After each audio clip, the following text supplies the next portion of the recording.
जय श्री महाकाल श्री शिवाय नमस्तुभ्यम। सोमवार अष्टमी भगवान शिव का बहुत ही महत्वपूर्ण दिन है। इस दिन पूजा पाठ करने से भगवान शिव और माता पार्वती का आशीर्वाद प्राप्त होता है। यह साल भर में सिर्फ एक या दो बार ही आता है। इस बार बहुत बड़ा संयोग है कि साल की शुरुआत में ही 10 जनवरी 2022 को सोमवार अष्टमी पड़ रहा है। इस दिन पूजा पाठ करने से आपकी सभी मनोकामनाएं पूर्ण होती हैं।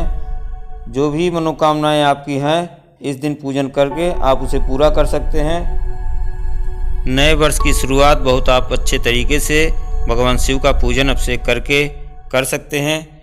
सोमवार अष्टमी के दिन कौन कौन सी सामग्री लगेगी पूजन में, इस बात की जानकारी हम आपको बता दे रहे हैं। इसे आप नोट कर लीजिए।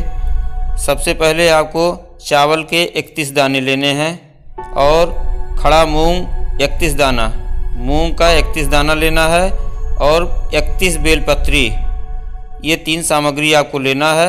एक बार फिर से सुन लीजिए। चावल के 31 दाने, चावल के दाने खड़े होने चाहिए, टूटे नहीं होने चाहिए। और मूंग खड़ा मूंग होना चाहिए, मूंग की दाल मत चढ़ाइएगा, खड़ा मूंग रहेगा। और बेलपत्री 31, मूंग की दाल भी 31 रहेगा।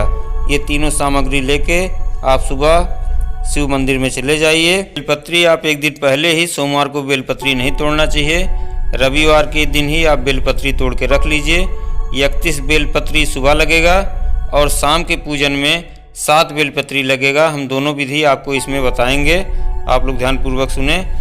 शिव मंदिर जाकर आप बेलपत्री के ऊपर थोड़ा सा लाल चंदन और थोड़ा सा पीला चंदन तीनों पत्तियों पर लगा दीजिए। 31 पत्तियां हैं, 31 पत्तियों पर आपको ये लाल चंदन और पीला चंदन लगाना है। लगाने के बाद आप पहले जल से भगवान शिव का पूजन अभिषेक कर लीजिए। इन सामग्रियों का इस्तेमाल अभी नहीं करना है। उसके बाद आप चावल को पहले शिव मंदिर के दरवाजे पर, चौखट पे चावल, जो 31 दाने चावल आप लेके गए हैं उसको रख दीजिए। और उसके बाद मूंग जो है, खड़ा मूंग 31 खड़ा मूंग नंदी के पैर के पास रखना है। वो 31 दाने नंदी के पैर के पास मूंग वाला रख दीजिए। और फिर जो बेल की पत्तियां हैं, बेल की पत्तियों को एक एक करके, जिसमें आपने लाल और पीला चंदन लगाया है, उसको एक एक करके आप अशोक सुंदरी वाले स्थान पे, अशोक सुंदरी का स्थान कहाँ होता है ये आपको हमने कई बार बताया है वीडियो में। अशोक सुंदरी का स्थान कहाँ होता है इसकी एक वीडियो का लिंक हमने डिस्क्रिप्शन में डाल रखा है, आप उसे देख सकते हैं। एक बार पुनः आप लोग ध्यान से सुन लीजिए। चावल के 31 दाने आपको शिव मंदिर की चौखट पर चढ़ाना है। मूंग के खड़े 31 दाने आपको नंदी महाराज के पैरों में चढ़ाना है, जो पैर वो खड़ा करके रखे रहते हैं। एक पैर उनका नीचे रहता है, एक पैर ऊपर की तरफ रहता है। उस पैर के पास आपको वो मूंग के दाने चढ़ा देने हैं। उसके बाद अशोक सुंदरी वाले स्थान पे चंदन लगा हुआ बेलपत्री एक एक करके माता अशोक सुंदरी का नाम लेते हुए उस स्थान पे चढ़ाना है। जिसमें इस बात का ध्यान रखिएगा कि बेलपत्री का पत्ती शिव जी की तरफ होना चाहिए और जिधर से पानी गिरता है नीचे की तरफ, बेलपत्री की डंडी उधर होनी चाहिए। इस बात का ध्यान रखते हुए एक एक बेलपत्री आपको 31 बेलपत्री चढ़ा देना है। और आपकी जो भी मनोकामना है उसके लिए आप भगवान शिव से प्रार्थना करेंगे और श्री शिवाय नमस्तुभ्यम का जाप करते हुए घर चले आइए। आप देखेंगे कि 1 महीने के अंदर आपकी सभी मनोकामनाएं भगवान शिव के आशीर्वाद से अवश्य पूरी हो जाएंगी।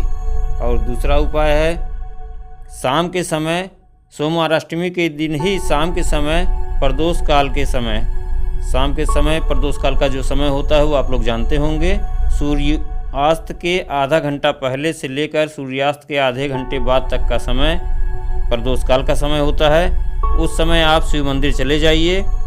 उसके लिए आपको 2 सामग्री की आवश्यकता पड़ेगी, वह भी आप नोट कर लीजिए। केसर को घिस कर आप चंदन बना लीजिए और 7 बेलपत्री ले लीजिए।